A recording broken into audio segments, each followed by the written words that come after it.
Picture the scene. You're playing some late night FM or FIFA Manager mode. You ignored your friend's texts, the rotting dishes in the sink, and you will surely regret this in the morning. You're a few seasons deep in the game, and then suddenly, whilst looking at the lineups before your Champions League game, you spot it. Hoffenheim have signed Erling Haaland. You slowly take a picture to send it to your mates, you close the game and head off to bed head shaking in disbelief, remembering that you also forgot to take the trash out.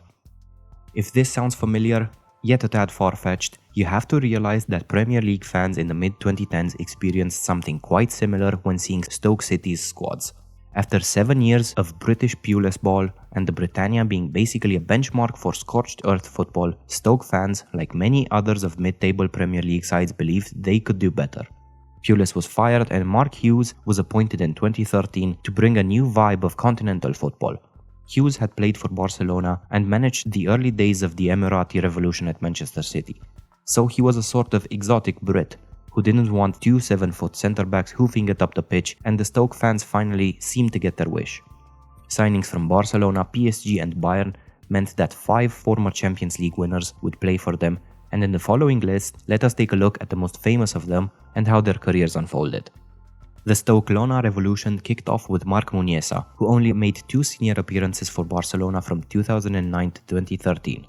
The former La Masia graduate, who had been pursued by Chelsea at one point, made his debut for Stoke in a League Cup clash against Walsall, and 1 month later scored 2 goals once again in a League Cup win against Sunderland.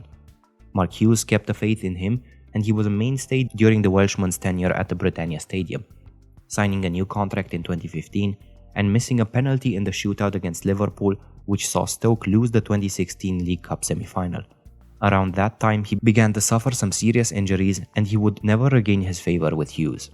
In 2017, he joined Girona and helped them to a 10th place finish before departing 2 years later with the Catalan club relegated. From there, a trip to Qatar with Al Arabi for a friendly turned into a 4-year stint before joining Danish top-tier side Lyngby last year. As his family had already settled in Qatar, he interrupted his 2-year contract in Denmark to sign with Al Shaqiri in the Qatari second tier in February of this year. As the 2013 summer deadline day approached, Hughes made a move for everyone's favorite Serbian nationalist, who doesn't even play for Serbia, Marko Arnautovic. The Austrian international was just coming off a rather unproductive spell at Werder Bremen, where he scored 14 goals in 72 games. Yet Hughes maintained that he was a great talent, describing the signing as a coup, seeing as he was at one point close to a permanent move to Inter. His first 2 seasons only brought about 6 goals in 70 appearances, but in the 2015-16 season, he finally looked to prove his manager right, scoring against Chelsea in a 1-0 win and putting 2 past City in a 2-0 win. He would also provide the equalizer against Liverpool in the League Cup semi-final, ending the season as the club's top scorer with 12. Another decent season followed, and Arnautovic felt he was ready for a step up, submitting a transfer request in 2017 before moving to West Ham. Despite making a somewhat rocky start and David Moyes saying that Arnautovic needed to up his work ethic and moved him from the wing to a more central position. This earned him 11 goals and the Hammer of the Year award at the end of the season, and in the winter of 2019 he was set for a move to Shanghai Port, who were ready to offer £35 million for his services, according to his brother and agent. Despite signing a new contract at West Ham that January, Shanghai finally got their man in the summer of 2019, paying £22.4 million. For that, the Chinese club received 19 goals in 2 years, and after the Chinese Super League was starting to sink, Arnautovic made the move to Bologna in 2021. Whilst still being contracted to them at the beginning of this season, Inter Milan made a surprise move for the player they had on loan in 2010, bringing him in once again on loan to fill the void left by Edin Dzeko's move to Fenerbahce. Arnautovic reportedly chose the number 8 shirt in honor of Zlatan Ibrahimovic, but he has only scored 2 goals so far for the Nerazzurri, both in the Champions League, setting a new record for the longest time between goals, having scored his last Champions League goal for Werder nearly 13 years ago. At the end of the 2013-14 season, Stoke finished a very respectable 9th and the big-name signings continued. Seeing as Messi wasn't quite prepared to prove himself on a rainy night in Stoke, Mark Hughes went for the next best thing, namely one of the many players cruelly touted to be the next Messi, and not just any of those players, arguably the one who was supposed to be Messi's true heir. Bojan Krkic came through the ranks of La Masia, was the same height as Messi, played roughly in the same position, and even had a similar "I practice with my indie band after work" haircut. It also looked like he was the real deal and was set to star alongside the Argentinian for many years to come, even finding out in 2011 through genealogical research that he was the fourth cousin of Messi. During his La Masia days, he reportedly broke Messi's scoring record, and once he made his debut for the first team at just 17, he broke another one, also assigned to Messi.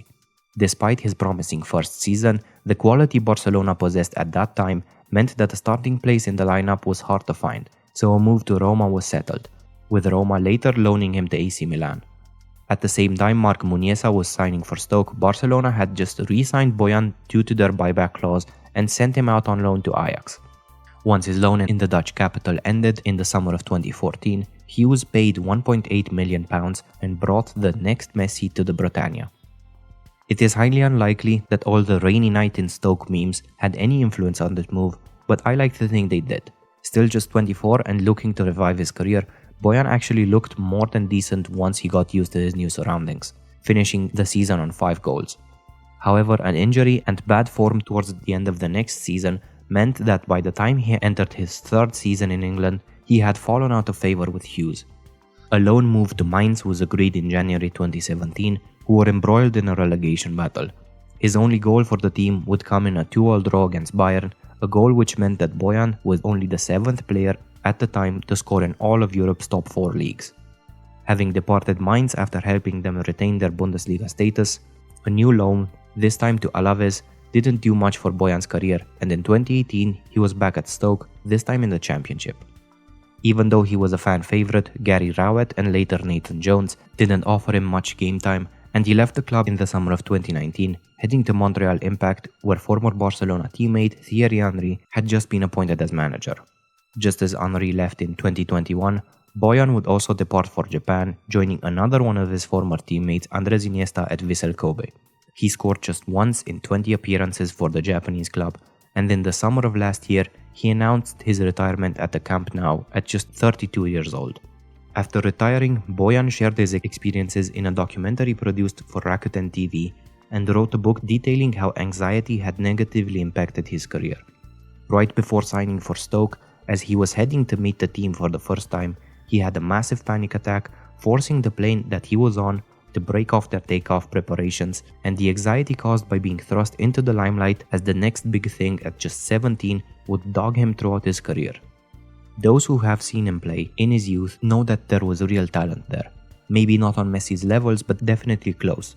Sadly, his career did not pan out the way many had hoped for, and Bojan is now back at Barca, working in the youth department, and if the myth that unfulfilled footballers make great managers is even remotely true, he might have a very bright future ahead of him. After a second consecutive 9th place finish, the transfers really ramped up and Stoke brought in players worth more than €50 million, the most expensive among them proving a huge flop, namely Gianelli Mbula. The DR Congo international cost a reported €24 million and after a promising start, quickly fell out of favour at the Britannia Stadium. The huge fee paid for him was baffling to say the least, as Stoke basically handed Porto a get-out-of-jail-free card, enabling Porto to make a profit on an expensive gamble that didn't fit in Portugal. Mbula stayed for just 1 year in England, heading out on loan to Toulouse, Rayo Vallecano and Lecce, before signing for PFC Sochi in 2020. His stay in Russia lasted 2 Liz Trusses, and he headed back to France to train with Guingamp, who did not offer him a contract. Primera Liga side Portimonense took a chance on him in March of 2021, and he was on the move once again in the winter transfer season of 2023, joining Turkish second-tier side Tuzlaspor. Last summer, Super League side Istanbulspor signed him on, where he has only played a total of 120 minutes so far. The next big money addition to the squad was none other than the Swiss square Xherdan Shaqiri, signed from Inter for €17 million. A Champions League winner with Bayern in 2013, Stoke had expressed an interest in signing him already in January 2015 when he joined Inter, and just 6 months later, Stoke would get their man. In his 3-year stay at the Britannia Stadium, Shaqiri scored 15 goals, with a penchant for long-range belters, and in 2018, with the club in freefall, Liverpool activated his release clause. His 3 years on Merseyside were successful in terms of trophies, picking up another Champions League, but Shaqiri was never a starter and was deemed surplus to requirements, moving to Lyon in 2021. He cut his time in France short, just shy of the 6 months mark, to head to the US with Chicago Fire, where he is still contracted today. If any of you thought Shaqiri had a whirlwind career, the next inclusion will probably redefine that term entirely. Former Real Madrid Academy graduate Joselu couldn't make good on his promising talent and was playing for Hannover 96 at the time. His time in England wouldn't be any brighter, staying only 1 season at Stoke before joining Newcastle after a season-long loan at Deportivo La Coruña. Despite being in the dubious company of fellow strikers Ayoze Perez, Salomon Rondon and Yoshinori Muto, Joselu struggled for game time, and in 2019 he headed back to Spain with Alaves, where he restarted his career, scoring 35 goals in 110 games. Just as his career looked to be petering out, he made the move to Espanyol on a free in 2022, where he scored 16 goals in 34 games, ending the season as La Liga's third highest goal scorer behind Lewandowski and Benzema. Many eyebrows were raised when in the summer of last year, Real Madrid, his old club, decided to take a punt on him, but as far as I'm concerned, 8 goals in 29 games so far for Los Blancos is not bad at all. The last exotic addition that season was another wonder kid looking to revive his career, Bojan's former teammate Ibrahim Afellay.